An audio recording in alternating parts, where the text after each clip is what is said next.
गरीब की शादी। शशि की सौतेली माँ ने उसकी शादी की तो बड़े घर में, लेकिन पति कोई काम न करता। आप ससुर जी के साथ काम पर क्यों नहीं जाते? हाँ जाऊंगा, लेकिन कल से।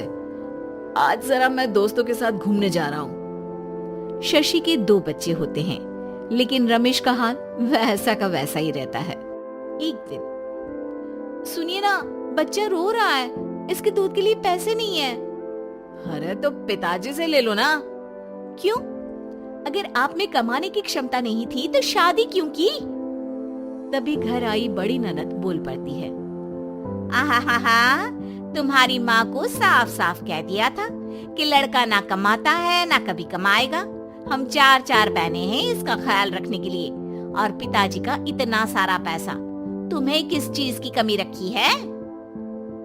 लेकिन थोड़े ही सालों में तकदीर बदल जाती है। शशि का ससुराल गरीब हो जाता है। सब बिकने के बाद शशि अपने पति, बच्चे और सास के साथ किराए के मकान में आ जाती है। मैं कोई नौकरी करना चाहती हूँ दीदी। अरे इतने बड़े घर की बहू थी शशि, तुम नौकरी करोगी? नहीं नहीं नहीं नहीं। नहीं करूंगी तो घर कैसे चलेगा? बच्चों को भी तो पालना है ना। तभी शशि का भाई आ जाता है। शशि, ये ले राशन का सामान, किसी भी तरह की कोई भी जरूरत हो तो बताना। भाई, अब मैं नौकरी करूंगी। देख बहन, वैसे तो मैं तेरे साथ हूँ, लेकिन हाँ, मैं ये भी चाहता हूँ कि तू अपने पैरों पर खड़ी हो जा। शशि को एक प्ले स्कूल में छोटे बच्चों को संभालने की नौकरी मिल जाती है। एक दिन, शशि, मेरे स्कूल को अब तुम संभाल लो, मैं कुछ दिनों के लिए अपने बेटे के पास जा रही हूँ। लेकिन प्ले स्कूल अकेले मैंने कभी नहीं संभाला है। अब ये सब मैं नहीं जानती।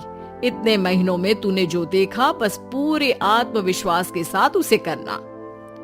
शशि नीलम के जाने के बाद पूरे 1 महीने उसका स्कूल अकेले संभालती है, और फिर एक दिन आता है जब वो अपना खुद का स्कूल भी खोल लेती है। वाह शशि, तुमने आज मेरा सर गर्व से ऊंचा कर दिया। तुम्हारा यही आत्मविश्वास तुम्हें बहुत आगे ले जाएगा। नीलम, बहुत आगे जाने की चाह नहीं है, बस ये छोटा सा स्कूल मेरे बच्चों की अच्छी शिक्षा में मेरी मदद करे, यही मैं चाहती हूँ।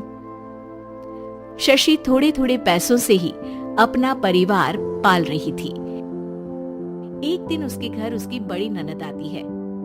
अरे भाभी, घर में कूलर तो लगा लेती, मेरी माँ को कैसे पंखे में लिटा रखा है। अरे तो शशि कौन सा एसी लगा कर सो रही है, वो भी तो यहीं रहती है ना मेरे पास। ज्यादा यहाँ आकर मेरी बहू को परेशान न किया करो। हाँ, मुझे भी शौक नहीं है इस छोटे से घर में आने का।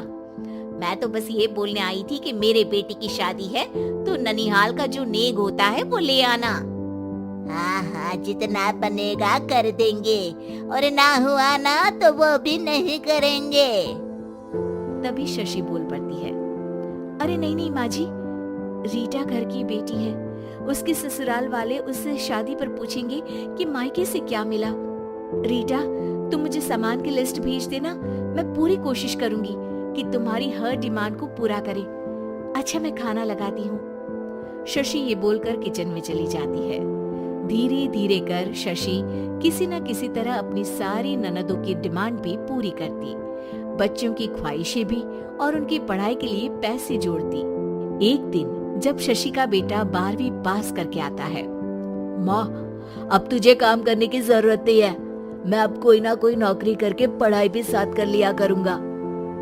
शशि को लगता है कि बेटा और आगे पढ़ाई करे, लेकिन वक्त की मार के कारण वो बेटे को काम के लिए हाँ कर देती है। अब बेटा एक बैंक में चपरासी बन जाता है। लड़का देखने में तो बड़ा अच्छा है, अंग्रेजी भी पटर पटर बोलता है, फिर चपरासी क्यों? लड़का सारी बात मैनेजर को बता देता है। अच्छा, तो मैं तुझे एक मौका देता हूँ, तू यहाँ रहकर दूसरे डिपार्टमेंट का भी काम सीख। अगर तू किसी एक का भी काम अच्छे से सीख गया तो मैं तुझे यहाँ टेबल चेयर में बैठने वाली नौकरी दे दूंगा। लेकिन एक दिन शशि की ननद उसे फोन करती है। अरे भाभी, देखो मायका तो मेरा तुम लोगों से ही है। मैंने आपके बेटे और मेरे भतीजे प्रदीप के लिए यहाँ एक नौकरी देखी है, पूरे 5,000 मिलेंगे। वैसे करता ही क्या है, चपरासी ही तो है ना। कोई बात नहीं रीटा, मैं उसे इस शहर के बाहर नहीं भेजना चाहती हूँ। बाकी वो शाम को आएगा तो मैं पूछ लेती हूँ। वहीं प्रदीप मैनेजर की बात से खुश हो जाता है और मैनेजर के काम पर ही नजर रखने लगता है। वो उनकी तरह के पेपर पढ़ता, काम करता और आने वाले लोगों की बातें सुनता। एक दिन बैंक में ऑडिट वाले आते हैं। ये गलत है, पूरी बैलेंस शीट नहीं मिल रही है, कहीं ना कहीं गड़बड़ है। ए मैनेजर, क्या करते हो? बैंक के पैसों का हिसाब सही नहीं है। मैनेजर के पसीने छूट जाते हैं। तभी प्रदीप वहां जाता है। अब क्या मैं ये बैलेंस शीट देख सकता हूँ?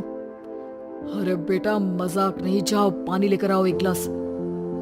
प्रदीप मैनेजर को पानी लाकर देता है और फिर ऑडिटर से कहता है, देखिए सर, मैं आपको बता सकता हूँ कि कैसे बैलेंस शीट को आप लोग गलत तरीके से जोड़ रहे हैं। ऐसा बोलकर प्रदीप एक एक कर सारे डाउट क्लियर कर देता है।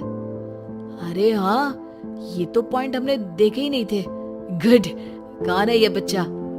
तभी मैनेजर बोल पड़ता है, अब हमारे यहाँ अकाउंट में नया आया है।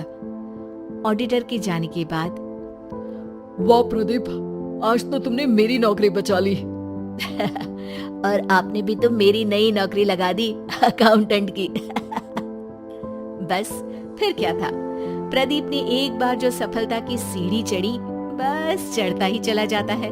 फिर एक दिन शशि की ननद, अरे भाभी कैसी हो? घर को तो बड़ा ही सुंदर चमका रखा है। अरे बेटी, कैसे आना हुआ? तू तो इस छोटे से घर में आना भी नहीं चाहती थी, कोई खास काम है क्या?